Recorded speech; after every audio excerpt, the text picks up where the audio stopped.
On April 29th, 1992, after 4 officers were found innocent in the beating of Rodney King, racial riots would soon erupt in many parts of Los Angeles. These riots were in spite of the 3 white and 1 Hispanic officers who were not charged with the beating of African-American Rodney King, even though the beating was caught on tape. This verdict immediately infuriated many African Americans, especially in Los Angeles, who had felt that the police had been treating blacks unfairly for years. Just hours following the verdict, the violent riots ensued in Los Angeles, and many feared for their life. Many of the rioters targeted whites for attacks, and even the police were not safe. That evening, just before 7 p.m., a 33-year-old white truck driver named Reginald Denny was pulled from his truck and nearly beaten to death in Los Angeles.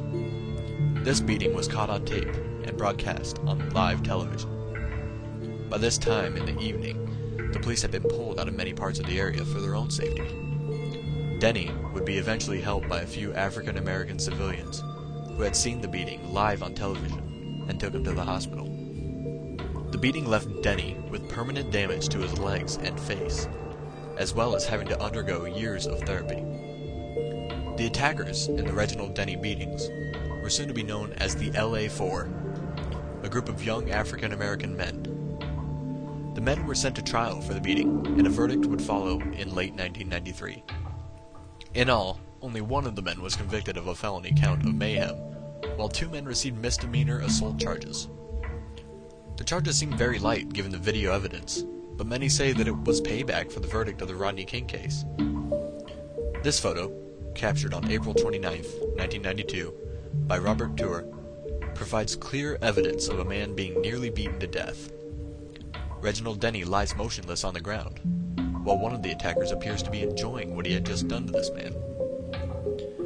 While it is hard to imagine how these attackers could not be convicted with the evidence provided, when looking at the context of the times, it makes a bit more sense. Had these men been sentenced many years in jail for the beating of a white man, while 4 officers were set free of the beating of a black man, racial tension could have escalated even more in the United States. While in both cases, the attackers were found innocent, the video evidence appears to show something different. The one thing that can be taken away from the Denny beating, as well as the Rodney King beating, is that although we have come a long way in the United States dealing with racial lines, there are still issues that need improvement.